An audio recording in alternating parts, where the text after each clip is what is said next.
shit then. What the fuck are we doing? And look at you. You think you slick. You think you're slick, buddy.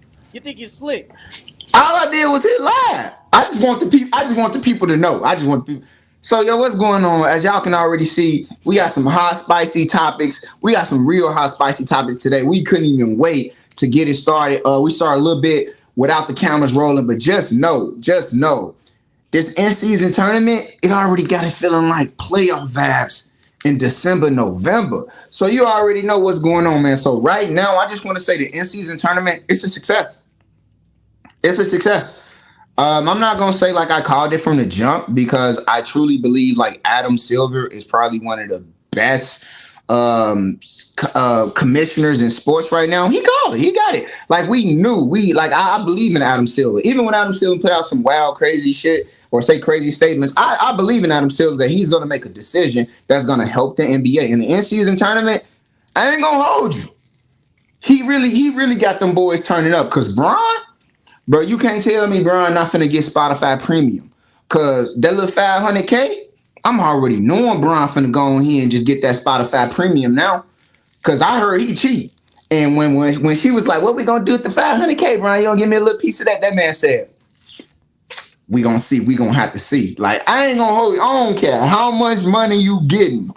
If you don't got Spotify Premium and you a billionaire, that man about his bed. I love the way the Lakers played against the Suns, but I still feel like they cheated. Cause how do you call timeout without possession of the ball? What do you think about that, Shelly Shell? Said he had possession. He didn't have no fucking possession. That damn ball was out. They said when it left his hand and it still touched his knee, they said that. Consider as what you think? Fuck what they say. What you think? Thought the refs got it right. The refs didn't get that. But fuck that. That shit been overtime. But if you go back and look, Devin Booker fouled Austin Reeves. No, he didn't. No, he didn't. If you go back and look, Reeves was already falling. He didn't bump him. Reeves was losing possession. He was trying to hit the ground, and Book was going for the loose ball. That ain't no fucking foul. He bumped him. That's a foul. There wasn't no foul. That's a foul. Nobody ain't say nothing about that. And then you know another thing. I seen people talking about that like Book foul. No, he did not foul him. I seen the close-up footage. No, Reeves was lost possession, tried to trap the ball on his left leg. Book going down for that's a foul. It's not a foul if y'all diving for a loose ball. They cheated for the Lakers, bro. Be serious. Wait, what? That is a foul. No, he fouled him right when he had the ball and he was about to lose balance. He fouled him before that. That's a foul. He bumped him.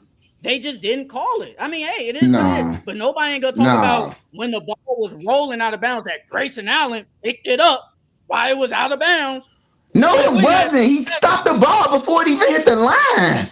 It never even hit the fucking line. What are you talking about? Go look at the video. Go look at the video. I'm pulling the videos up right now. I'm pulling the video.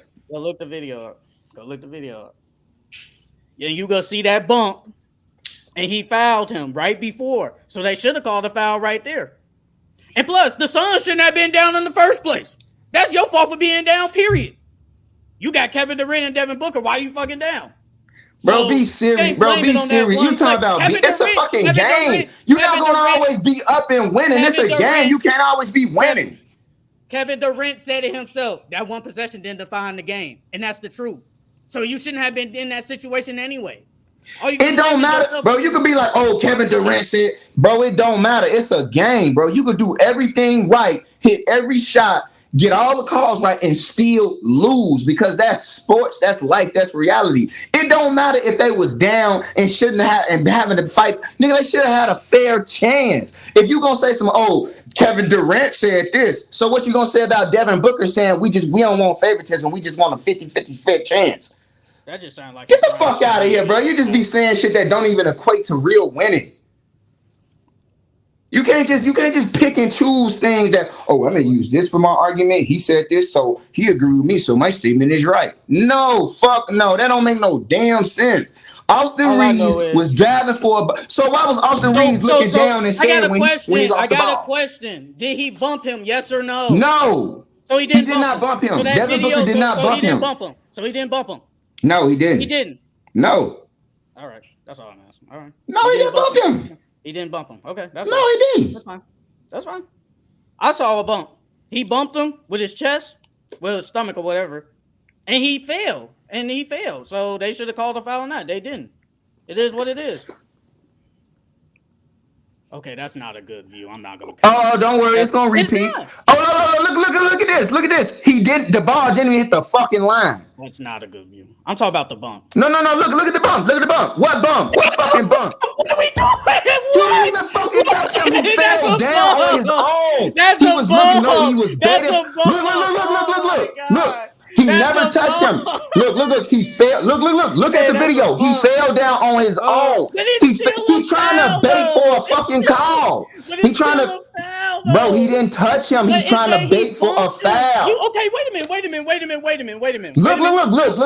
Look at it. He never touched him. Wait a minute. He never touched him. Wait a minute, bro. Wait a minute. He was already okay. He was on the way of falling, but he still bumped him. Now, when people go for loose balls, that's still considered a foul. It's still a foul. That's a foul. Hey, they got it wrong. What you want me to say? What you want? You want me to be like you and agree? Peep this. I understand. I'm watching the Lakers in Las Vegas and the Suns not because that's their false. Peep this. I understand your side. I respect your take, but I'm telling you right now, they got it wrong. Because we're going to even just keep this simple. When you get bumped on your right side move. If you get bumped on your right side, why is your left foot moving? Look at the video. If he get bumped, why is his left foot moving before his right? That part's not a good view. Okay. Look. You get bumped, his left foot move. Right foot didn't even move. That's not a good view. The video, Sheldon. I heard you the first 7 times. It's not a good view. Then put it on let the full video play. Let the full video play. Yes, this one. Right there. His fucking left foot moved before he was even touched. He touched him though. No, he didn't. He's baiting for a fucking foul. He's baiting for it. At the end of the day, bro. He touched him at the end of the day. No, he didn't. Now, peep this. You even know Austin Reeves knew he fucked up because when the ball coming out and he's seeing Grayson Allen get it, he put his head down on the court like, I fucked up. I blew the game. He bumped him still though, bro. At the end of the day, he bumped him. As is considered a foul. The refs didn't call it. Yes, refs make mistakes.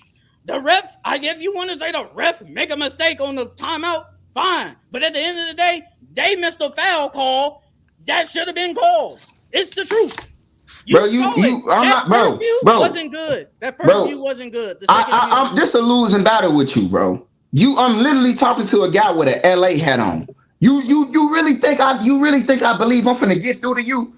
You got a fucking LA hat on, and I'm trying to tell you that they cheated for the Lakers. I know damn well you ain't gonna believe nothing that's being said. You got a fucking LA hat on, boy. You delusional. You delulu.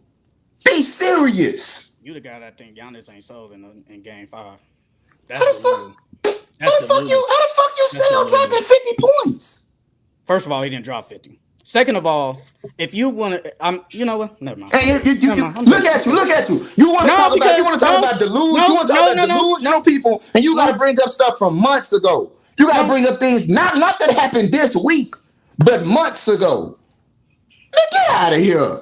I'm not gonna lie to you guys. Before we got on live, he got a little pissed, so that's why he's kind of like on the edge. Because I guess I pissed him off, but that's fine. All I'm gonna say is, Giannis missed 13 free throws. If that ain't selling, I don't know what it is. Like I said, Austin Reeves got bumped. They didn't call it, so they didn't call the foul. They didn't call the when LeBron called the timeout. Hey, it is what it is. All I know is LeBron, he's in the in-season tournament, and Kevin Durant is at the crib. So, But like I said, they shouldn't have been in that situation, period. So that's on their faults. I want to bring something up right now about this player. Like, he's truly one of the best players we've ever seen in a long time. And I think this guy right here deserves just a shout out for his incredibleness, turning the franchise around and getting the whole city behind him and getting people to believe in him. This guy averaged 23 points, 9 rebounds, and 2 blocks last year in the playoff. But he used to average 33 points, 12 rebounds, 8 assists, and 1 MVP. Give it up for Joel Embiid. Give it up for Joel Embiid. The biggest fucking playoff fraud ever. And lost to a guy, Jason Tatum, who never shows up in clutch moments, and let them come back and steal a game. The boy had like 14 points and then scored like fucking 20 points in 3 minutes. Give it up for Joel Embiid. Give it up for Philly. Go Eagles, go. But yeah, let's talk about the Pacers and against the Celtics. I agree that Joel is a playoff flopper or whatever. I actually agree. I'm just not you. I'm not gonna glaze somebody else, even though they did the exact same thing. That's the difference between me and you. I'm going to say Giannis sold and Joel Embiid sold, but I'm not gonna be like, you know what? I like Giannis, so he didn't sell. But Joel, I just don't like this guy. Period. So he sold. I'm not gonna do that. I'm gonna be consistent. You're never consistent. That's your problem, and you need to fix that, buddy. We have to be consistent. Say Joel sold. That's fine. I agree. And say Giannis sold too. You have to say that, but you'll never say that. Though. You'll never say that. You already said that. You already said he didn't sell, but you know he did. Hey, how many games Giannis played last playoffs? How many games Giannis played last playoffs? He played 3, but he played in 2 of the games that were the big games in game 4 and 5, right? How many games was in the series? It was 5 games, and he played 3 of them. Well, he played 2. I'll give him the game he missed the first. So he played 2 out of 5. What percentage is that? What's that? What? Close to like 30 something. 2 out of 5? Okay, don't worry. We'll pull out a calculator. We can get these things pulled up. We get those numbers pulled up because women lie, men lie, numbers don't. I hate how we just act like he didn't play in game 4 and 5. I'm just gonna act like that. So I mean, I'm not gonna hold you, buddy. I'm not gonna hold you. You know what's funny? You know what's gonna be so funny about this? That's like 20%. Y'all know what? Y'all know what we gonna do? Y'all know what's gonna be funny, y'all? He's gonna make shorts of this. And he's gonna make it seem like I'm the bad guy, but won't put nothing he said in the shorts. He's not gonna put not one lick of what he said, but gonna put all I said. Hey, I don't pick this. I don't pick the segments of the short. It's done by AI. AI picks it. AI picks the most engaging parts, the most critical parts. Now let me ask my other question. How many games did Joel play in the playoffs? He played all. I think he missed 1 game. He played all 9. He missed 1 game. Oh, so he played 9. So 9 out of 10. What's 9 out of? What percentage is that? 4, 7. No, they went 7. So that's 8, 9, 10. That's 11 games. He missed 1. No, he missed 2. No, he missed 2 games. He missed 2. So 9 out of 11. What percentage is that? Missed 2. That's close. That's fine.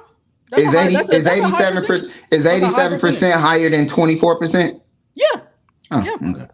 So you think if I got my best player out on the court for 84% of the time, I got a higher chances of winning than having my best player on the court for 24% of the time? Answer the question. What's the question? Answer the question. I got my best player on the court for 87% of the time. Should I win? I got my best player on the court for 24% of the time. Should I win? Yeah, but are we gonna? So I got a question. I answer yours. I say yes. I say yes. Was Giannis playing in game 4? Yes or no? Yeah. Was he playing in game 5? Yeah. So how come they didn't win those games when he played? The better team won. Now it's the better team. Okay, that's fine. All right, that's it. That's all I want to know. That's all I wanted to know. So let's talk about this Pacers and the Celtics, man. What do you think about the Celtics, man? I feel like the Celtics, they showed a lot of that. I feel like, honestly, Jason Tatum was looking like he was in full playoff mode. Because when that big moment came, he never steps up. It's always Jaylen Brown to be the guy that's like, damn, Jaylen Brown is like, he'd be locked in like a Navy SEAL mindset. It just really looked like it showed a lot of the issues that they're going to deal with in the playoffs. And I was really excited by Tyrese, honestly. Tyrese, man, God damn, that guy is good. And I like that he actually, like, before the game when Charles and Kenny was talking to him, because we were talking about the best guards in the East and Tyrese and Maxey, the two Tyreses. And I was saying how, like, I like Maxey offense more because he's more aggressive and Tyrese needs to get more. I liked how Tyrese Halliburton actually called himself out to say, I need to be more aggressive. I need to be actually getting out there and doing more. And I seen it implemented into the game. And that's why they won. Like, I'm not going to hold you. I wouldn't be surprised if the Pacers, if they won a whole, like, in-season tournament, because the upsetting the Celtics, wow, amazing. And then you got the All-Star game in Indianapolis, in Indy. They win the in-season. It's like a story. It's like a storyline script. Young team winning the in-season tournament. It's like, okay, you know what? We got a real chance of maybe winning a championship within, like, the next 3-4 years with this guy. So I like Indy. What do you think about it? They didn't have their third best player, even though that's not an excuse. But to say that I see why the Celtics are gonna have problems, because in the group chat you was like, no, one of y'all said it was like, well, Holiday's offense he needs to score more, but it's like, are they asking him to score 19 points per game? I don't think so. I think they're just asking him to get your little 14, 15 points probably, be a point guard, and Porzingis, he's their third best scorer. They didn't have him, obviously. So that makes a big difference. They're not asking Holiday to be the third best player like how he was on the Bucks. He's probably their fourth, maybe even fifth scorer, if you want to count Derek White. So them losing in the in-season tournament didn't tell me nothing, because they didn't even have their best big out there. You have Al Horford, nothing against Al Horford, but you have Al Horford out there, like, doing everything he can, and Al Horford, come on now. And Luke Cornett as the backup. Like, come on now. So that didn't show me nothing. It just showed me Tyrese shows me every year. I always said, like, I've been with him since his rookie year. He showed me what he can really do on his own team. He's a star type player. The Pacers are good. They still don't play no lick of defense. Their defense is trash. They need to. I think that'll never get fixed. They just don't have the pieces to play defense. They just don't have it. So they're just gonna outscore you. I think they score the most points and they give up the most points. So they're just gonna outscore you. And I think that's what we're gonna get with this game. Well, this game is actually about to start now with the Bucks and the Pacers. I think it's gonna be a high scoring game. It's basically gonna come down to literally the last couple of possessions of the game. I wouldn't be shocked if Indiana wins, but I will still go with, because they in Vegas. Yeah, the time started earlier. I will go with the Bucks because I just think they have Giannis. You have Dame. That team don't play no lick of defense either. So it's just gonna be. I can see probably 120 something, maybe even 130 something. Pacers showed me that they're gonna be a playoff team. That's what they just showed me. They showed me that they're gonna be a playoff team, and watch out for them down the road. I think with both of us coming into the season had them, like, I think in our standings for the East, they were like, I don't think the fifth or sixth. We definitely had them in the play-in. I think. You had them in the play-in? Yeah, definitely. Oh, yeah, I had to make the playoffs. I knew both of us, like, this team should make the playoffs. I'm gonna say this though. I think with, like, Porzingis being out for the Celtics, that didn't really tell me anything too much, honestly, because that's one of the more consistent. I hate to say it, but that's one of the more consistent things with Porzingis. Him not being around during the playoffs. Typically, great in-season guy, but the playoffs typically he doesn't. He's either not on the court or isn't effective. I remember just not long ago, people were like, "God dang, Luka needs somebody better than Porzingis. He ain't doing nothing." Or Porzingis being injured and not being around for the playoffs. So not having Porzingis didn't really tell me anything too, like, crazy about the Celtics. That's one of the more consistent things with him, his storyline. Excuse me. Al Horford. I think Al Horford being out there, like, we knew from, like, even just last year, the Celtics trust Al Horford. They always want him to hold his own. And them going with Al Horford over Robert Williams, I mean, he did end up good choice, but the Celtics trust Al Horford. They're gonna always have him out there. And it was me in the group chat that said it. It's like Drew Holiday is I think the role that he's supposed to play, the role that he played with the Bucks was more of a point guard and third option to score, like you said. But even last year, his offense wasn't there. But even now with the Celtics, Drew's not good for even just 10 points, 12 points. And I get it. You're like you're the fourth option. Nah, bro. Like you're the fourth option and you're not good for it. But it's like Derek White is more of the point guard, and it's like it's like even with Malcolm Brogdon and Derek White and Malcolm Brogdon and Drew Holiday, it's like for some reason they want Derek White to be the point, or or Jason Tatum to be the de facto point guard, and it's like I don't know. I just think Drew Holiday, his offense and him being utilized the way he is, like it's not to the full capabilities that it should be. Like his defense is great and amazing, but Drew Holiday, you have to man, I don't know. Drew felt falling off a cliff offensively. He's falling off a cliff. I get it. You're behind a lot of people, but damn. If I have basically four other scorers, why do I need to score like 18 points per game? I'm not asking for Drew to score like that, but this is my thing with Drew. What do you want him to average then? This is my thing. It's not about a averaging or getting.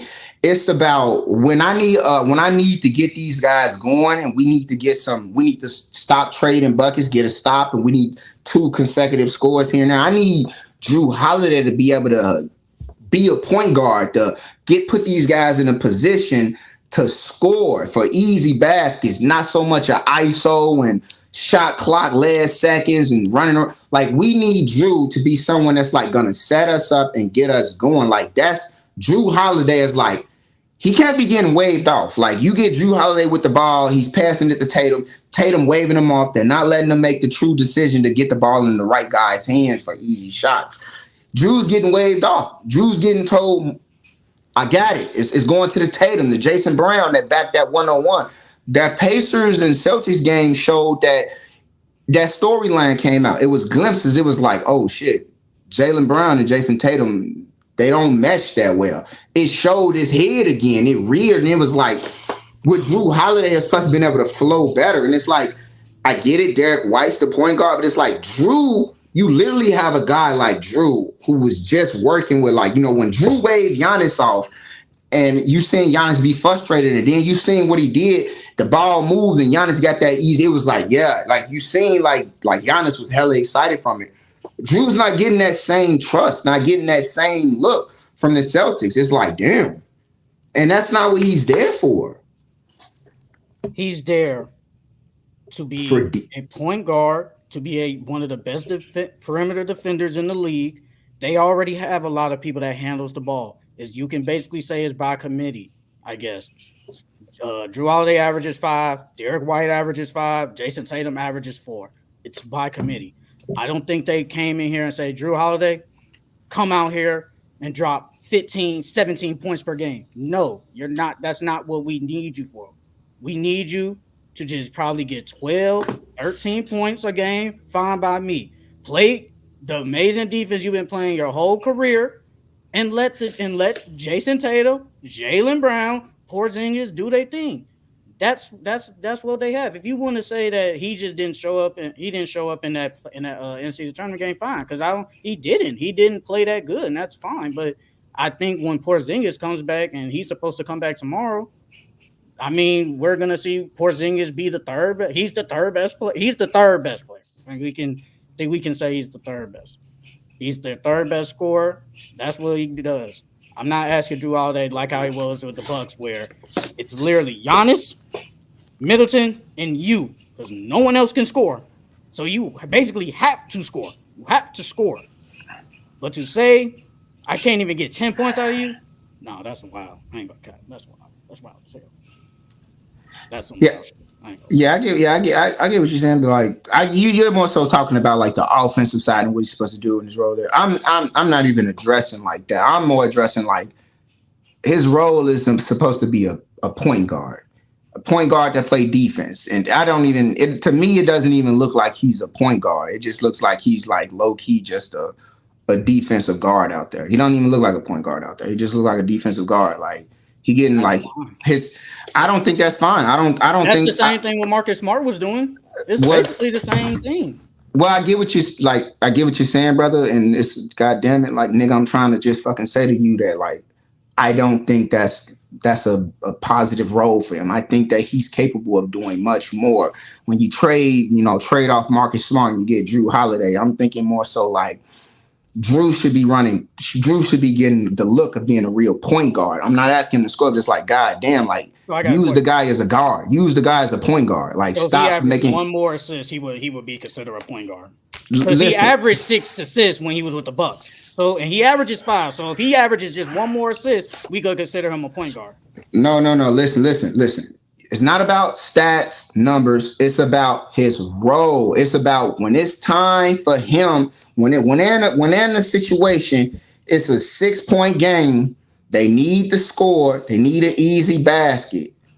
Drew Holiday role, he should have the ball and to facilitate to get an easy Tatum in a post. Boom, within that 10, 15, get the ball to him. They should be running a play where he's the guy starting it off. It's not about assists, scoring. It's about the way the game is being facilitated and ran. I'm not talking about numbers. I'm talking about his role.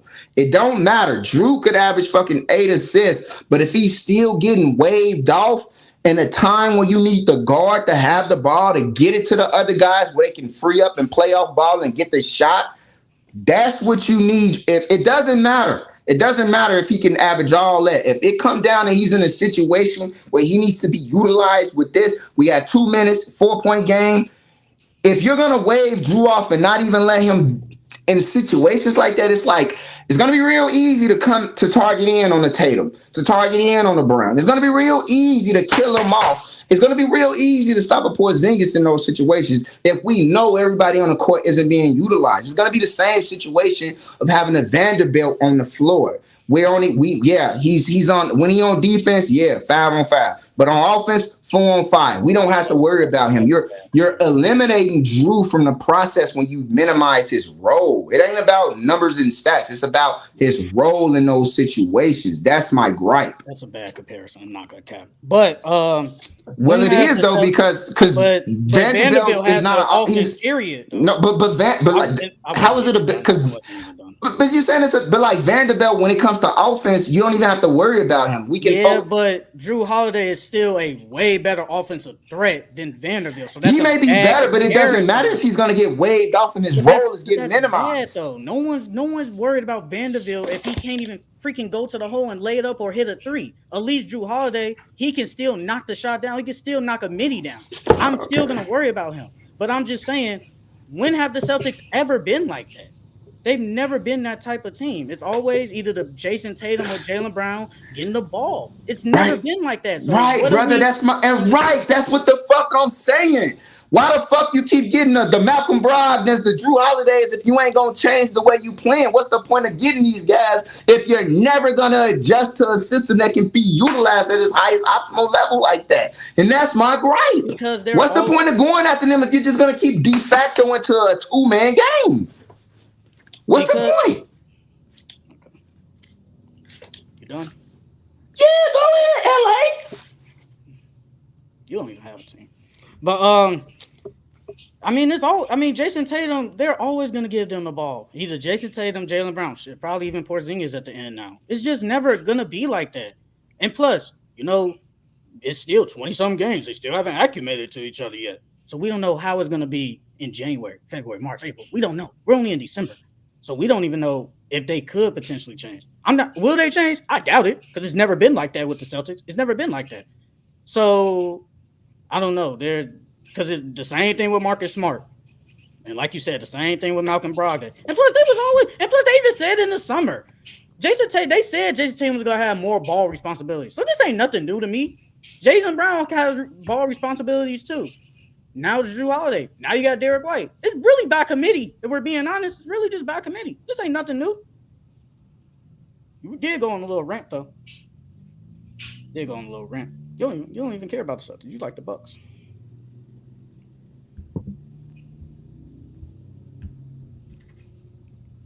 Why are you making that ugly face?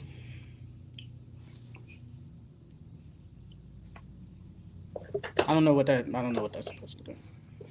I don't know what that's supposed to be. You think you're going to just be able to call me ugly and get away with it? I said ugly face. The face you made. Who face is it? I'm just talking about that specific. That So my particular face, face. my face is ugly. It's my Not face this. and it's ugly. So you Not calling my this. face ugly? Not this particular Okay, face right here. okay. Not this face Oh, right here. so now you trying to back out of calling me ugly? No, I'm just talking Oh, about that okay, face you man. made Next topic. before that. Next topic. Because my face could get ugly to you. I'm glad you're heterosexual and not gay. All right. All right. But no, though, I wanted to get your predictions on the Lakers and the Pelicans, and you can even do the prediction right here. Because what you say? Now, I think you said that you wouldn't be shocked the Pacers won, right?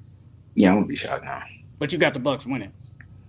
Actually, I don't have either one. Honestly, I'm pretty indifferent. I'm pretty indifferent about either one of them winning. Honestly, I'm gonna be Pick surprised. one. Pick one to win. Yeah, just pick one. I'm gonna go Pacers. I'm gonna go Pacers. I'm All gonna go right. Pacers. I think it's gonna be a really high scoring game. I won't be surprised if Giannis dropped like 35, 40. Tyrese put up 33. 21-18 right now. Bucks. Bucks. How much time for the first quarter? It is 5 minutes and 45:39. It's 21-18. They probably end around that day like 28-31. So it's gonna be a really high scoring game, honestly. I could see. Yeah. They don't play no defense. None of the teams play defense. So Yeah, Dame and Giannis might combine for 60 tonight. Tyrese, he could drop like 35, 40 probably. It's going to be a really high scoring game. I see the Pacers. It'll be cool to see the Pacers and the Lakers. I think the Pelicans are going to lose. Like, I ain't going to hold you. I think AD should have a crazy game against Zion for you sure. want them to lose because they beat your beloved Kings? Who? Remember, The Pelicans? Pelicans, you want them to lose because they beat your beloved Kings. Because remember, you was like, they got Kings going to beat their ass. They should have, but they The didn't. Kings, I'm not going to lie, just real quick about the Kings. They show me like every other team. If they can't hit shit, they not going to win because they don't play no defense. They show me that, and that's what's going to be a problem with them. But the Kings would be okay. But it's like when other teams are just in the same realm as them and they can't hit nothing because they was killing in that first quarter. But then after that, it's like they couldn't hit nothing. Then they just couldn't regain the lead or get even somewhat close to take over. That was their problem. Because I did pick the Pelicans, but I was like, it's the Kings. Like the Kings they've been really good, and the Pelicans, like, no, we don't trust them. And Zion didn't even do anything, and that was the guy I was like, oh, Zion gonna take over. It wasn't even him. It was Brandon Ingram. Brandon Ingram went crazy. Good for him though. I ain't gonna hold you. I'm just not big on the Pelicans, honestly. I just never like when health and consistency and playing on the court are really big factors to me. I think that's what it comes down to. And you got the engine of your team is Zion Williams. I don't mean to like harp on him and say like the same things over and over again, but honestly, he does not look conditioned to me. He doesn't look conditioned. He doesn't look like it's weird because like I was like saying, like, while I was watching the games, I was like, is it just me or is Zion not running down the court? And then like during the TNT game, like Kenny and Chuck was talking about like he doesn't sprint. And I was like, yeah, I noticed that like he's not running up and down the court. Like he's like low key, like playing like he at LA Fitness, like running a half court, like, okay, if they score fast, I'm gonna just backtrack back. Like, and it's just like, if that's the guy you're looking to like, get you past these people. I don't know. I think the Lakers right now, like, it does seem like Adam Silver put in a call for Bron to take the in-season tournament really serious, and he in playoff mode. I don't see Bron losing to such a young team like that. Like, I ain't gonna hold you. I don't see it. I don't see Zion being able to get past him. No, not his little fat ass. Hell no. Yeah, I got the Lakers winning. I agree on the Zion thing, though. I agree with what you said. You said he don't look in shape. He's just still not in shape. Yeah. I feel like, I don't know, like I guess I get to see by the pictures in the summer. Like, he be looking fit. I guess pictures is different than I guess seeing it at least in real time. He just don't look in shape. Yeah, it looked like it looked like he was thinner in the summer. Now it's like he got like a lot of fat back in his face. I mean, I think he'll just probably never get back to when he was at Duke and he was at least fit. He was at least like 200. He probably was almost close to 3. He probably do. I wouldn't be shocked, but I mean, he still goes out there and plays, but maybe at the end of the season it might hurt them. But as of right now, he's still putting up decent numbers. He's still not rebounding for some damn reason, but he's still putting up decent numbers. But as long as AD plays good, and if the role players, D'Lo, if he plays good, LeBron is just gonna be Bron. He is gonna go out there, show the world, defeat Father Time as per usual. I hope the other role players, yeah, he don't look nowhere near like that. And he's 20. He's 23. Like, if you're 23, I'm not gonna hold you. That's a really, really easy time in your life to be in good shape. Like your body is like. That's a really, really easy time to be in shape. Like, he should be from 20 to like 29 prime. Like, we should be like prime. Like, this is like on the stretch MVP conversation. Like, he don't look like that. He's 6'6" and almost 300 pounds. Still puts up good numbers. It's just he out of shape. He's just fat. That's all Bro, it is. Just fat. But he still puts up good numbers. That's it's 6'6" and finna be 300 pounds. Bro, what the fuck? Weebles wobble, but they don't fall down. Like, that ain't it. That ain't it, gang. I'm gonna hold you. That ain't it. Hell He's no. averaging 22, 5 and 5. Anyway, 300. I mean, for his standards, it's like, that's down. He's still putting up decent numbers. Just he fat. Let me see. Because, but bro, as long as AD takes advantage and D'Lo does something, Austin Reeves plays like how he did last game, because he saved us. I'm not gonna cut. He saved us against the Suns. Bro, if they play like that, they will win. Zion his shot chart was like trending. My man's taking like all his shots within like dunker's range. Like, what the fuck? No jumper whatsoever. No like midi. Like, I know he never had the three, but like, god damn. I think he's just one of them. He's not as confident in his jumper like that. Like, he can hit it. I think he can hit the three too, but he's just not confident in it. And I think he's just gonna go to his strengths. I can get to the hole. Y'all can't stop me, and I'm gonna shoot 60% from the field. Basically, that's what he's gonna do. He's just not confident, because when he shot them threes the other day, he was wide open. They was missing. They was bricking a little bit. Just not confident in his jumper. But he was like that at Duke. He always went to the hole. He always went to the basket. This ain't nothing new. He's always been like this. But yes, his points have gone down. I'll definitely agree with that, because he averaged 27 his second year as a full, when he played basically every game, and 26 last year when he basically played all. I wish he could have played all last year, but when he played like 20-something games. But yes, he is down. He should be better. He should be better. That's the problem with this. Like, that is the problem with this. Like, all of these things keep equating to like, oh, this is nothing new. The Celtics and the point guard issues. This is nothing new. Zion, his weight, his points, his shot, nothing. We should not be consistently seeing the same issues and problems year after year. It shouldn't. This should be old. It should be a past relic. It should not be the same issues. We should be saying, damn, I remember when Zion he was averaging 20 points within all like 85% dunks. He taking 85. Like, why is it the same thing after same thing? Like, I ain't gonna, man, I don't want to be too hard, but like, god damn, how you play the same sport over and over again, and like this all you got? Like, where's the development? I don't believe in the Pelicans, because simply put, like, it's really hard to get behind Zion. It's really hard to get behind, bro. I ain't gonna hold you. It's really hard. As long as they stay healthy, they can make some noise. But they don't stay healthy. So as long as they stay healthy, they're good. But I have the Lakers winning, and I hope I can improve my in-season tournament record to 5-1. 5-1. Good job. You wasn't really too big on the in-season tournament. How you feel about it now? You like it? I said last week. I said I still don't get tournament vibes. I'll say that. No, not really. Not tournament vibes. I get it's competitive. If you watch March Madness, you don't watch that, but if you watch it, you will definitely feel like, okay, I get what he's saying. I just don't get. I just get like it's intense. I watch March Madness here and there. I don't watch it. I don't watch it. It'd be in the background. It's a background. That's what I'm saying. You have to watch. You have to watch it. Like, it's not like that. But I remember, and I said, I think close to the season, I said, let's see what happens when we get to the Vegas part. Let's see what we get there. I'm not gonna hold you. College What is basketball the kind of boring.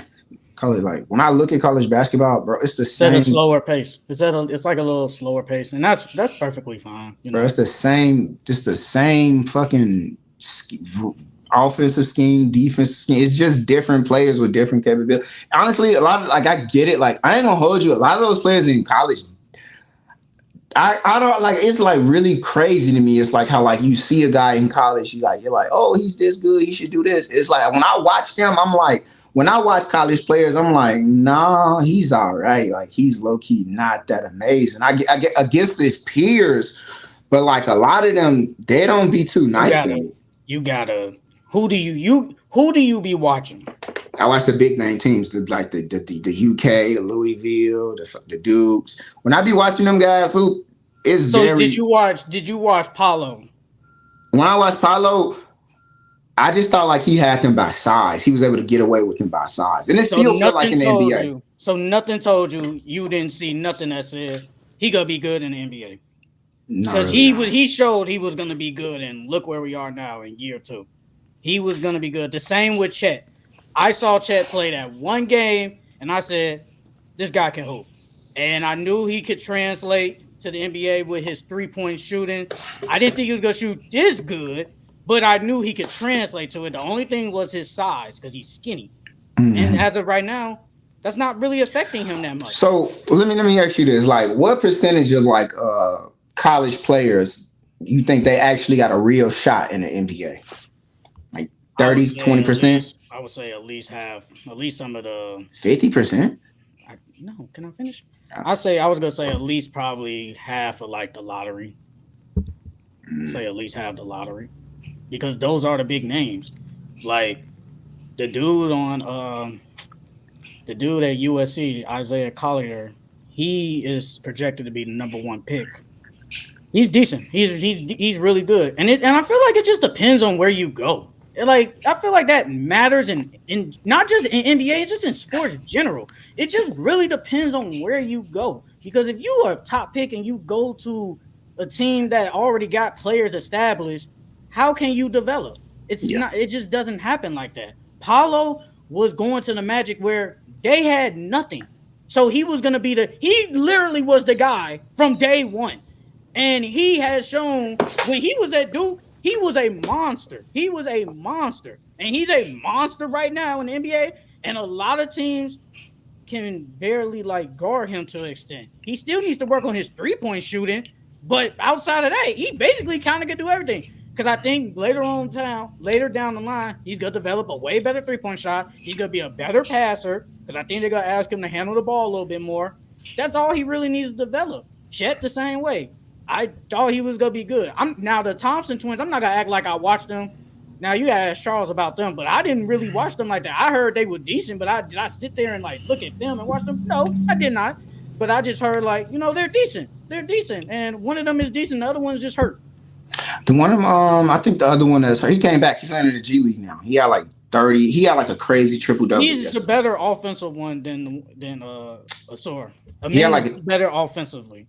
Yeah, he had like 20. He had like 29 points, 11 rebounds, 9 assists, and like 4 blocks. Like he was actually. I take this. This is another thing. Jabari Smith. Jabari Smith was the best player at Auburn. He was literally their best player. Now he goes to the Rockets, where at last year at least you got Jalen Green, Kevin Porter Jr., Sengun takes this little next step. How are you supposed to show that I am probably the best player if all these other people are in front of you? It just don't work like that. And probably he's going to just be probably just a decent, solid role player because look who's in front of him. Jalen Green now, Fred, Sengun has definitely taken the next step. He'll probably never get that situation. What you call it? Roster lock? What you say? Roster? What's that word you be saying? Like roster lock, roster fatigue or something?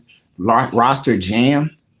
Yeah, it's probably like a roster jam. How like if Jalen Green and Kevin Porter Jr. wasn't there probably last year, I think he probably averages at least 20 points. But when Jalen Green and Kevin Porter Jr. Number 1 and second best player take majority of shots, how you gonna succeed? Well, how you gonna show what my real skill is? because that's just what happens with some of these players in college. They go from being the best player to a role player. Kobe White. Kobe White was good. He goes to the Bulls. He's just a role player now. Cam Johnson, same way. Cam Johnson was one of the best players at North Carolina. Look at him now. He's just a role player. He's just a role player. A vagabond. And the same with Evan Mobley. Evan Mobley was the best player at USC. Look at him now. I mean, you could say, well, he's the third best player now. Like that's just what happens. Like I think Jared Allen's still better than him. Jared Allen just always get hurt. I'd say Jared Allen better than him. Not better offensively.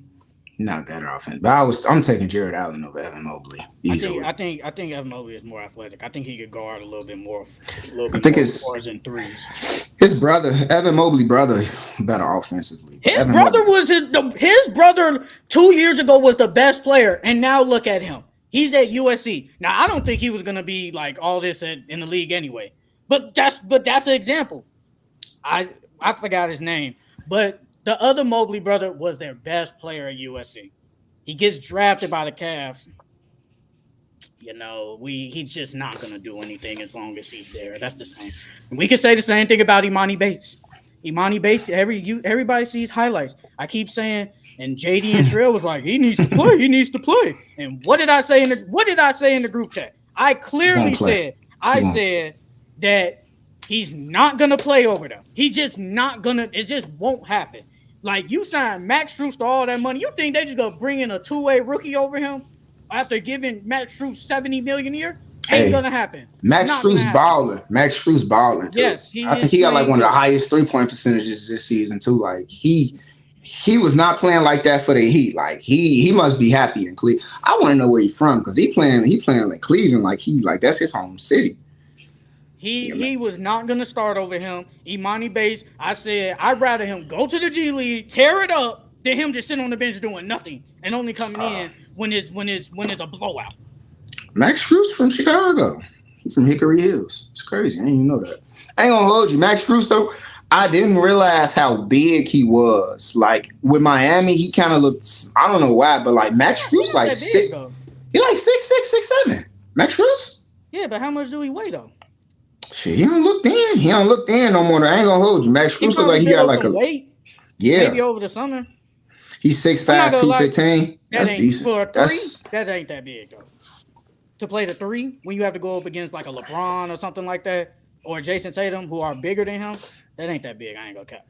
It's decent. That's decent size though. The way because he quick. He quick and he look decent. Decent size. I ain't gonna hold you. Max Strus didn't expect him to be this good. Because I remember when he went to Cleveland over the summer, I was like, what the fuck that's gonna do?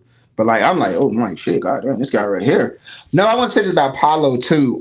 You've been seeing this, how people have been Kenny said that Paolo is better than like the best player. Like if the Magic play against the Knicks, he's the best player on the court. I think it's still Brunson. I definitely would say Brunson is the best player on the court.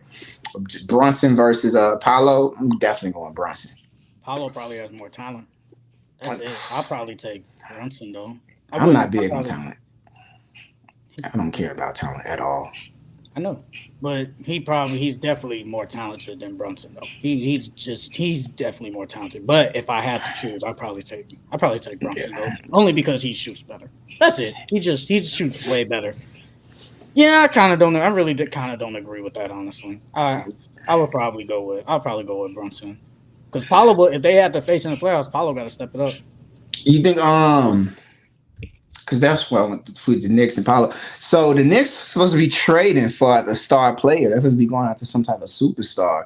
And I think, you calling saying the Timberwolves, a lot of people riding with you out online. I don't think the Timberwolves are trading Cat anymore. I don't see that. I don't see that happening. So I don't think they either. I just used him as an example. I'm just saying when I said RJ Barrett, I only said RJ because you talking about that. I was talking about the Cat.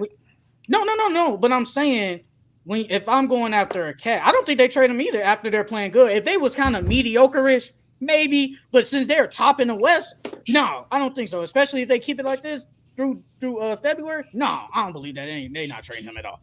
But I was just saying with RJ, the only reason I said him because he's your only trade asset.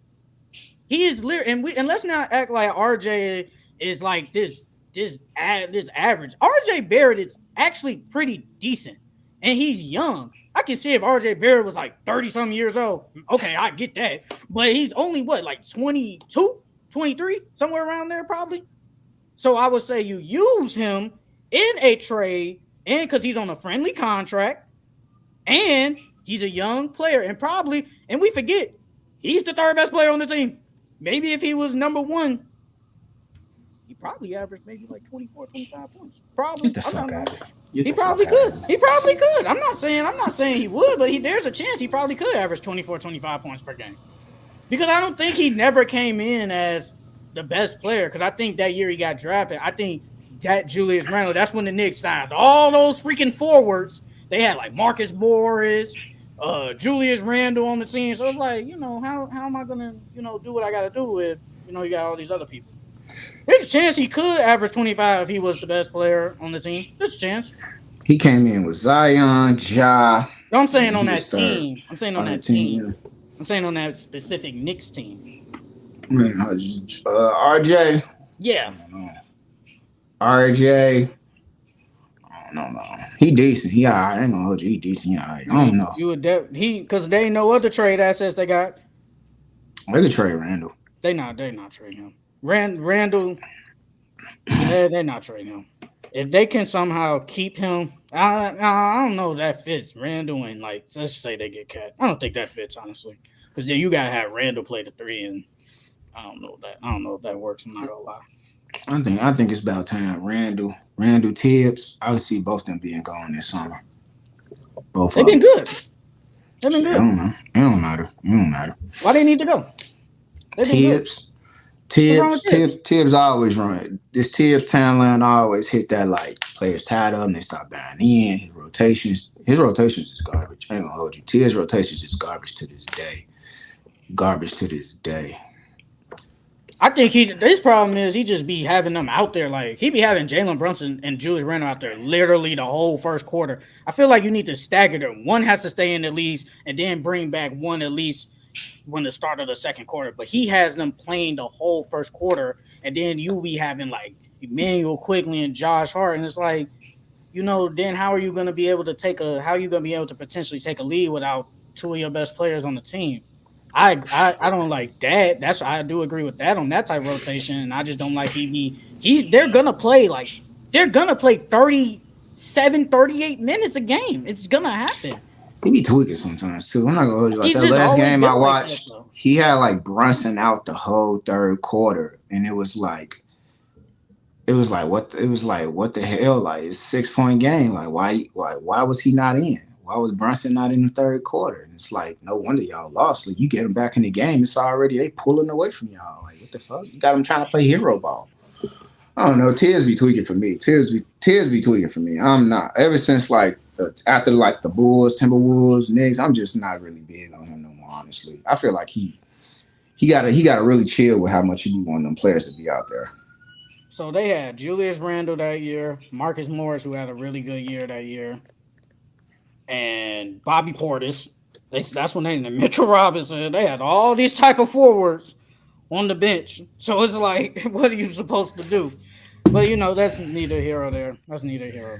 So what you think about the Pistons? How they can fix themselves? They need to make a decision on who to trade. Are they gonna get rid of Jaden Ivey? I'm putting Monty Williams on fraud watch. Oh yeah, he definitely on fraud watch, bro. I'm not gonna care. Cause he finessed him for the bag. He probably did, Loki. I think he did. I think he thought they would be bad, but losing 18 straight games is that's crazy. I'm not gonna lie. Y'all not winning. Yesterday that was a Grizzlies team with no John. Desmond Bane goes off, and you guys don't win. And we did it last week. Who are they gonna win against? They probably won't win. Now I agree with you. You said they could catch a team slacking. I don't know what team they catching slacking. I don't know. I don't know what team they're gonna catch slacking. But you have to decide if you want to trade Jaden Ivey, because you have to get some type of star player, or at least a better, decent player to go with Cade. Because this ain't it, bro. I'm tired of why is Ausar Thompson on the bench? What are we doing, bro? I feel like they need to start Cade, Jaden Ivey, Asur Thompson, Bogdanovich now he's back, and Jalen Duren. That helps your floor spacing so much better than having Isaiah Stewart. I get that you wanted to have the two bigs out there at the beginning. I see it don't work, but your lineups, man, oh my God, bro. His now you talk about Tibbs. His rotations is bad too. Yeah, that starting five lineup don't make no sense. It don't make no sense with Detroit. Like anybody could tell you, like you had Asur Thompson playing like ridiculous. Like he not even playing like a rookie, and you put him on a bench and he getting like fucking 20 minutes now. It's like, what are you doing? What are you doing? Jaden Ivey had a good year last year when K was out, and then you literally don't. And then that was the report saying he didn't even tell him that he was coming off the bench. It's just, hey, this our starting lineup, and then you got Killian Hayes out there. He got Killian Hayes out there more than Jaden Ivey, which doesn't make sense. Honestly, I thought they were going to trade Bogdanovich too, especially with the deal they got. Like, I don't even see why they still even holding, bro. I feel like they haven't gotten what they got for him, bro, and they being greedy because he should have been gone. You're not going nowhere. You're not going nowhere. You have a lot of cap space, but who's going to Detroit? Unless you throw a bag. Because Jeremy Grant, he only went, he even said it. He only went there because he got the same amount of money he got. The Denver Nuggets gave him that same amount of money. He just wanted a bigger role. That was it. But, like, what other type star player is going to Detroit? Especially with them losing and looking as bad as they look now, they don't even look attractive to go there. The last big player that actually signed there was Josh Smith. That was like 10 plus years ago. Like, what are we doing? That was forever ago. And when I think they traded for Brandon Jennings or they did sign him, but that was years ago. They haven't signed nobody good since. And honestly, they traded for Tobias. They traded for Tobias Harris. They traded for him. They traded for Tobias. Yeah, they traded for him. And then they traded for Blake Griffin. Blake Griffin has been their best player since that happened. They ain't got nobody good. Well, if you want to say Drummond, I ain't gonna argue that. But they ain't got nobody good since. He was homegrown though, Drummond. Yeah, but he was still good though. But Blake Griffin had one of his best years in Detroit. Drummond should have stayed. He's stupid as hell. He took that low ass contract with LA to try to win a ring. No, they traded him to the Cavs. They traded him to the Cavs. Yeah, and then he went to the Lakers. Yeah, I thought he because they wasn't gonna give because they let him because they told him he wasn't gonna have like a bigger role, so they basically just let him. They said stay at the crib. We'll try to find a trade partner. They couldn't find nothing, so they released him. I ain't gonna hold you. Thinking about Drummond made me think about this whole Zach LaVine situation with the Bulls since Drummond's with the Bulls right now. The Bulls they look way better. Like honestly, Vooch, DeRozan, Kobe White, Caruso, that's it. That's what you need right there. Them boys playing good. They playing good basketball with each other. Like Vooch actually look good now without fucking Zach being out there. DeRozan look good. Kobe White, boy, look like he back in North Carolina. Hooping. I ain't gonna hold you. I don't know what it is with Zach LaVine that just disrupts the flow of basketball with them. Maybe it's the amount of shots that he takes or just the stagnant basketball. But a lot of people coming down on him now saying that like he doesn't equate to winning. He doesn't equate to winning basketball, and it's kind of hard to move him. And it's kind of looking true because you got the Bulls beating good teams, blowing people out, winning games efficiently now. It's like, holy shit, they really flowing. The ball's moving. You got people scoring. It looked like, oh shit, Zach is the issue. Zach LaVine's the problem. He's the cancer.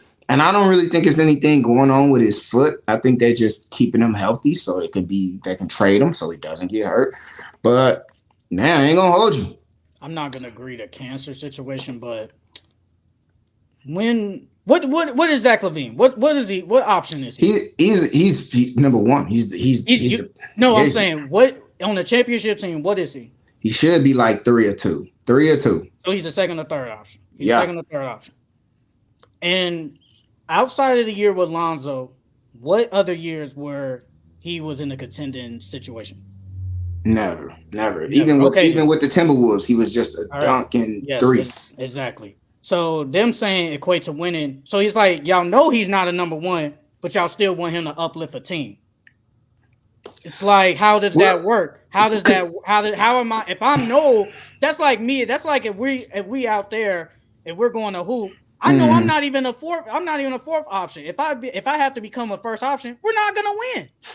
we're not gonna win. That's just how it works. Y'all know, yes, on the Bulls, he is a first option, but maybe on the Heat, he probably is the third option. Maybe on the Kings, he is a third option. And that's probably what his role is. It's the same. It's like the same with Siakam. Siakam is not a first option. He's probably fits better as a number 2, definitely a 3. So it's like, how can you say he's not? I'm not saying you, but I'm just talking about people in general. Talk about he's not equate to winning. And plus, the Bulls have not been good. Y'all haven't surrounded him with nothing since he's been there. The Bulls have been bad.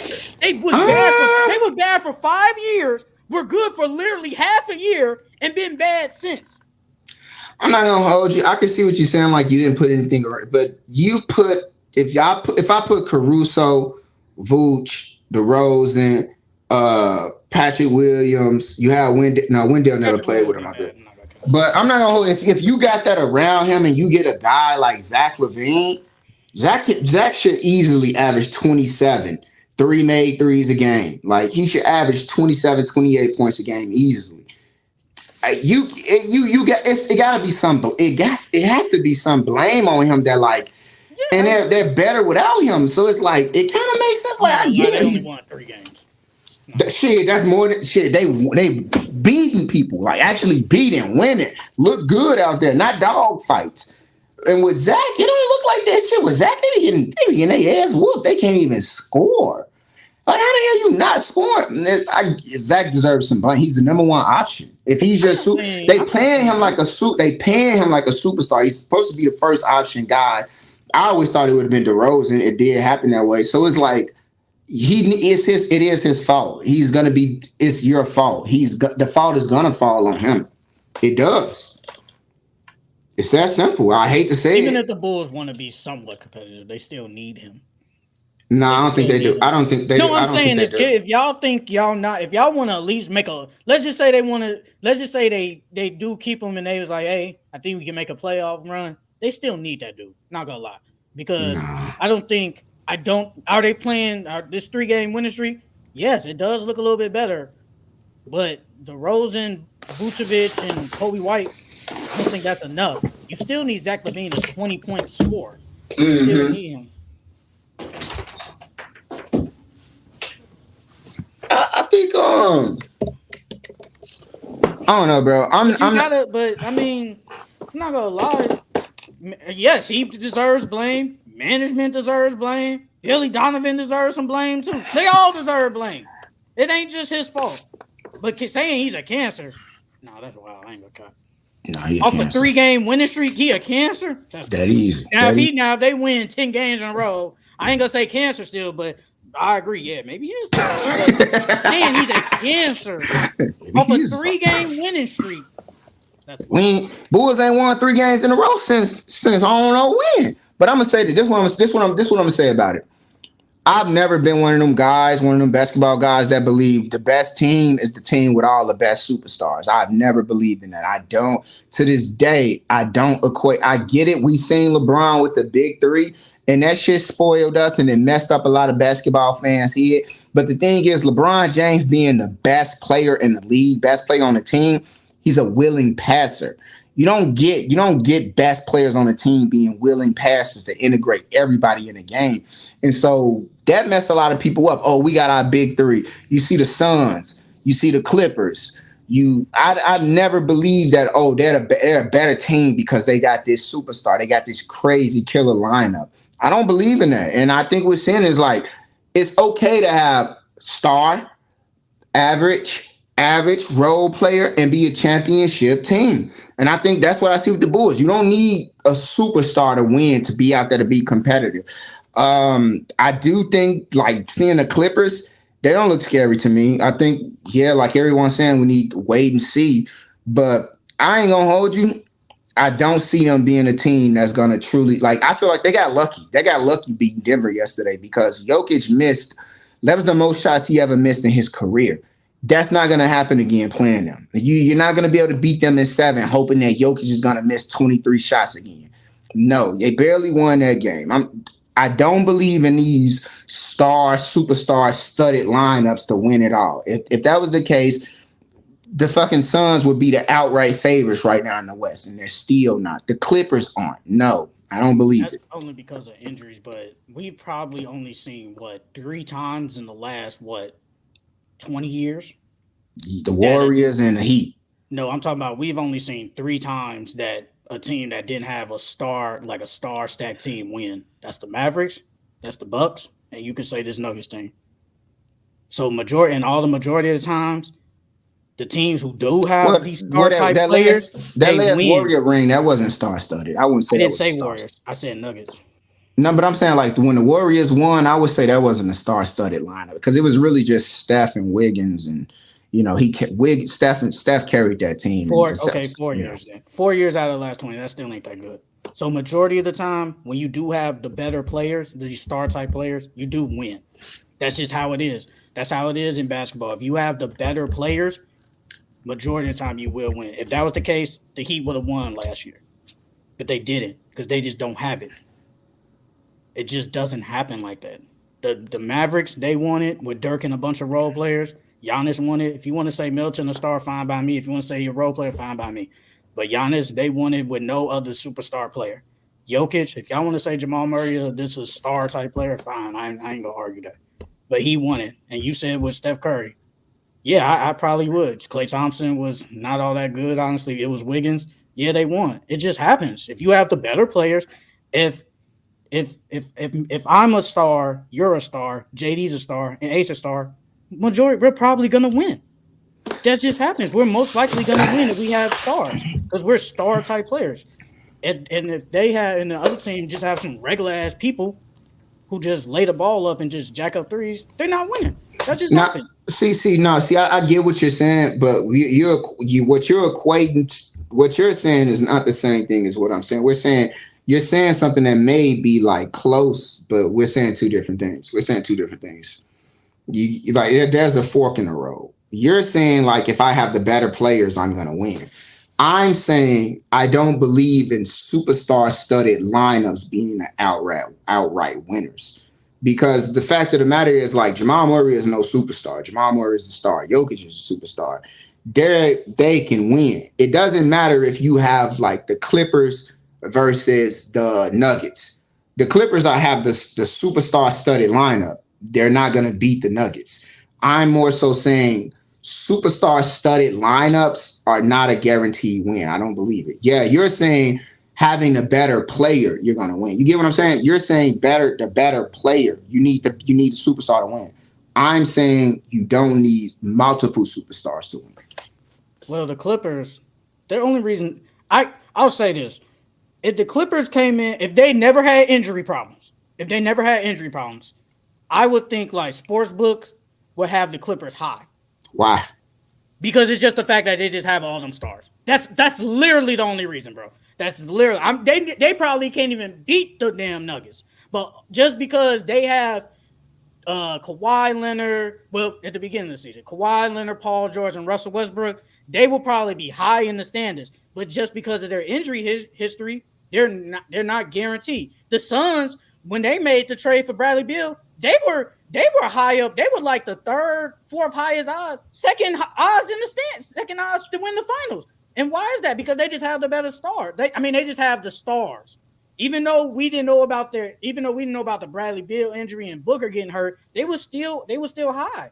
And that's just how it is. If you just have these star type players, you're always going to be considered like a championship, like to potentially win a championship. But I agree, though. I agree that it's not a guarantee. If you have all these stars, you're not going to win.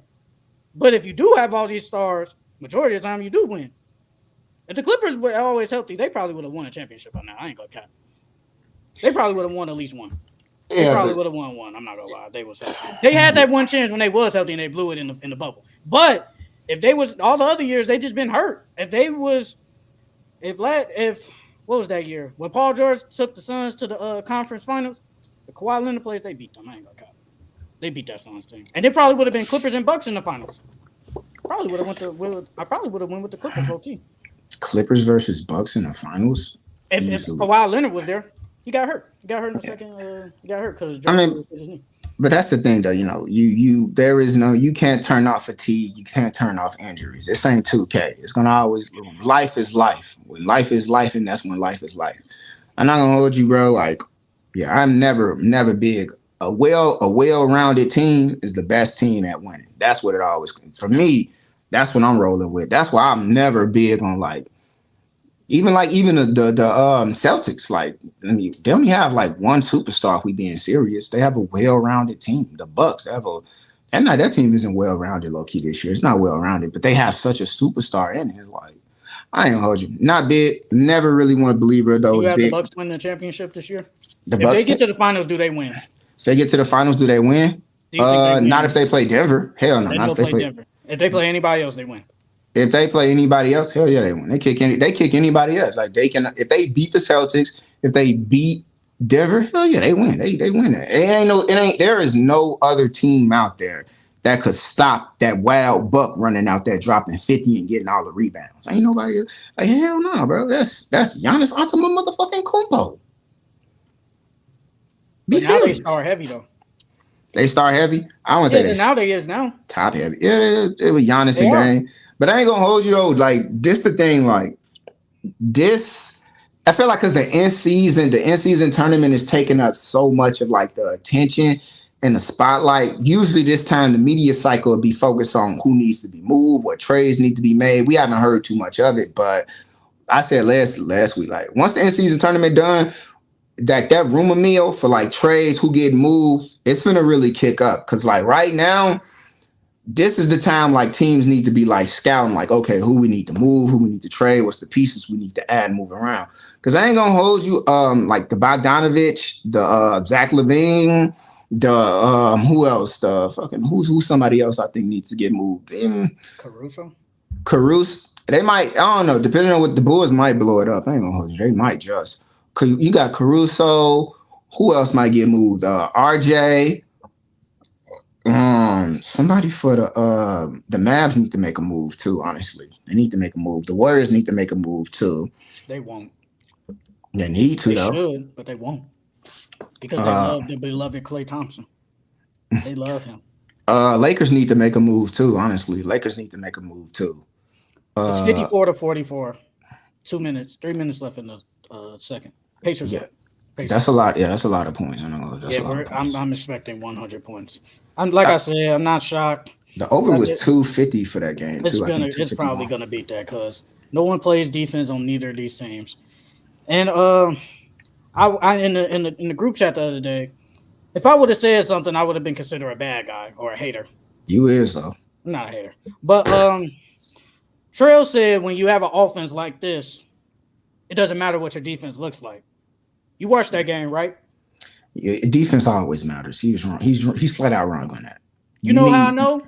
And for one side, you know what's crazy? You actually agree with me because last week you started laughing because I made that face because you knew that was some BS. What he said, you knew that was BS. But when you watched that game against the Knicks, what was that outliner of that? Defense. No, the Bucks hit hella threes. Oh yeah, They yeah. shot 60% from 3-point range. That's not going to happen again for a minute. I don't know. It might. 23 threes, 60% from 3. I'm not gonna lie. When I watched that Knicks game, and I feel like we know the Knicks have like this stagnant offense. They don't really go out there and they don't go into shootouts with you. The Knicks dropped 72 points, I think. I went back and looked. They're averaging 54 points in the first half, and you giving up a Knicks team that only scored that had 72 and they only scored 54. That told me something. I mean, I already knew, but for a team that don't score like that to give up 72 points is crazy. I feel like if the Knicks just had enough offense, I'm not saying they win, but they could have at least probably competed. But when you shooting like that from 3-point range, you ain't winning the game. And they only shot 7 threes. The Bucks shot 23 threes from in that game. Yeah, you lost, buddy. There ain't nothing you can do about that. You're gonna lose. Can that offense click like that? Yeah, because you got Dame now. But to say that's gonna happen all the time, no, it's not. Because I said when they go up against another team Like the Pacers, like we're looking at right now, when another offense that goes straight up with them, it's gonna be problems. It's just gonna be problems for them. If their defense was like how it was last year, I'll probably pick them to win championship. I I mean, but still got them going to the conference finals. both these teams shooting horrendous from three right now. The Pacers are shooting 3 for 12 from three, 25%. Bucks are shooting 3 for 10, 30%. But that's the thing with the Bucks though. That's why you have to wait for the season and trades to play out and some signings to happen, because once they traded Drew Holiday, we knew they traded defense for offense.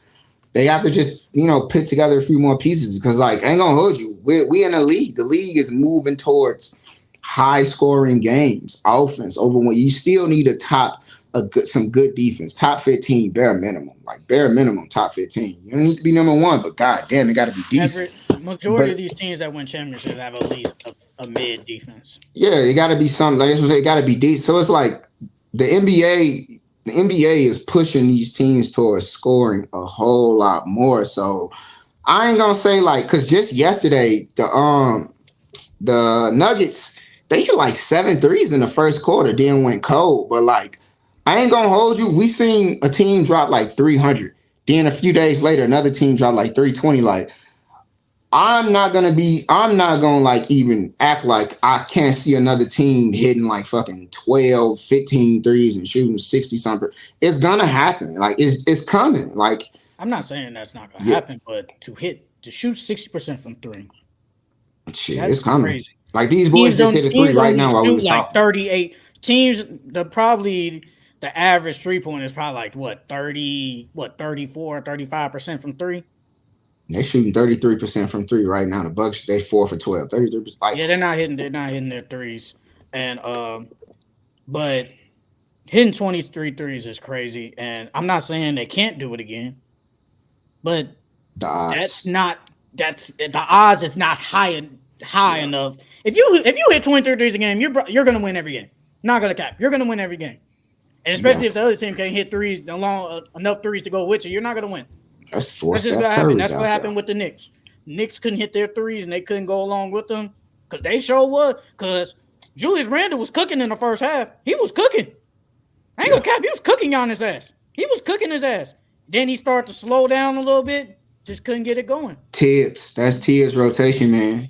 That's Tibbs' rotation, man. They got the foul in them, and then he took Brunson out, so it was like the defense was able to, close in on them. It's I get it. You got the guy that's hot, so you're like, okay, I'm gonna let this other guy get a break. But you still need to have other threats out there that the defense can't focus in on.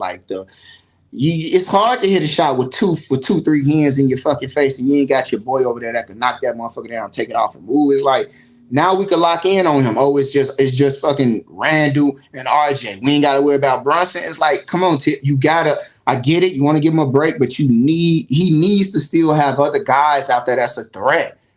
Bro, Tibbs be tweaking, bro. Tibbs be tweaking. I mean, I ain't gonna cap. Outside of Charles Woodson, he got the Knicks actually. They've been good since he's been there. Honestly, outside of that 1 year. I mean, he's definitely gonna always be a winning coach. Oh my mom, he's gonna always be a winning coach. If Tibbs one of them guys, if he don't want to coach, if he don't got a head coach job, that's because he simply want to take a break and spend time with his family. It ain't never because he can't get hired. 63-51 they have Pacers up. That's hella fucking point. Hey, what happened to Austin Reeves and his dad, Austin Rivers and Doc Rivers? They still do their show on ESPN, right? Doc Rivers a commentator now. Commentator? What happened to the show? I thought they was gonna have a show like the Manning brothers. I know about that. I ain't gonna lie. That didn't happen. Austin Rivers, I think he's just an analyst and stuff like that. But Doc Rivers in TV, and I don't know. Doc Rivers probably just taking a break. For at least a year, and then maybe next year he'll probably, because some of these coaches they'll probably get fired. I'm not gonna lie. Especially with Mark Jackson. Giannis is 20-6, 7 for 10. Dame is 2 for 10 with 4 points, 0 from 3. Brook Lopez 12 points. Chris Middleton is 7 points and 4 boards. Yeah, I should be watching that. I want to see how the arena is for because that's what they doing right now. They testing out. It's blue and red. Blue and red. They testing out that Vegas. Like, I ain't gonna hold you, bro. Vegas is, bro. You go to Vegas. No, Vegas is fun, bro. Like Vegas is crazy fun. Like it's only like 3:00 over there right now in Vegas, bro. Could you imagine? Could you imagine, bro? You watching the game, and then when this game over, you got the Lakers playing, and it's like, and then from that, it's like you still, bro. Did you see what Zion and Brandon Ingram? They was like, so what you guys gonna do if you win it all? How to celebrate? I saw the clip, but I didn't like listen. I just saw it and just scroll up. So pretty much somebody had put the same video. It was like they put underneath the, like it was like Twitter, the comments they put like on, it was like, Zion, what's your favorite place to go to? And he was like, Dallas. I love to party in Dallas. I love to go to Dallas. It's so fun. And you had Brandon Ingram laughing, the same type of laugh that he had like in the post game, like when they was like, so what you gonna do in Vegas? He was like, we ain't figured out yet, but it's gonna be a good time. And like it was like, man, whatever he doing, I know Mariah Mills involved. It's and if it ain't her, it's one of them. It's one of them. It's gonna be a good time in Vegas, brother. It's gonna be a good time. Wish I was there. I don't like how the fantasy did this. How they don't count the quarter, the last No, games? it's like because you're basically penalizing me for the players I have for not winning in the end season in the regular end season games to get to these knockouts. So now I have less people playing. Y'all should have just made it just a bye week if y'all gonna do this. And I feel like they didn't know how this was gonna go. Because there ain't no way you did this. Because nothing against Trail, but he has like 6 people and only have like 2. So it's like, why is that my fault that the players I have just didn't win in the little qualifying rounds? Like, how is that my fault? But you know, for the championship game, that doesn't count in fantasy. Yeah, that don't count. But the knockout rounds did though. Mm-hmm. This round counts too. This counts too. They should have just made it a bye week. That's why I'm not upset if I lose this week. It is what it is. If I win, I'm gonna talk shit. But if I lose, I ain't gonna say shit because it's like ain't shit I could do. If I had full team, at least I would have had a fighting chance. What am I supposed to do?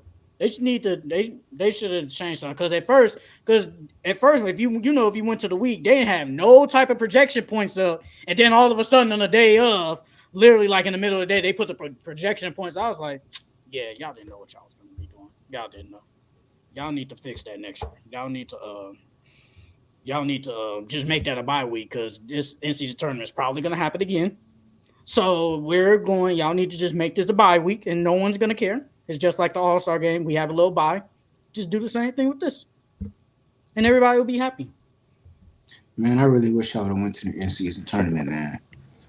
Man, I really wish I was there. I know this shit was $2,000. It was a package for $2,000. You still got to pay for the room and flight. I ain't got money like that. Crazy, bro. It should have been lit, though. It's been lit. That's why there's TV. Get your broke ass. Get your money up. Get your money up, not your funny. I don't got $2,000 to spare. You need more than $2,000. That's what I'm saying. Like that's just to see the games. If I'm only there for damn near for the week, shit, that's way. Yeah, you're right. That's more than $2,000. I'm definitely going to the championship game, obviously. So, yeah, that's. You gonna gamble? I know you. You at Vegas. You gonna love it. You gonna love Vegas because the sports gambling there is like it's lit. It's like hella lit. Like it's hella lit. They're with MGM and another one. They don't have FanDuel's not with them in Nevada or DraftKings. But like no, it's like no. I'm telling you about like the sports books there. Like it's amazing. Like you got the ones that's just like you hit the buttons. Shit, you could talk to people and they help you out with it. Like no, you'll love it. You'll love it, bro. Like the atmosphere just around everybody. Like.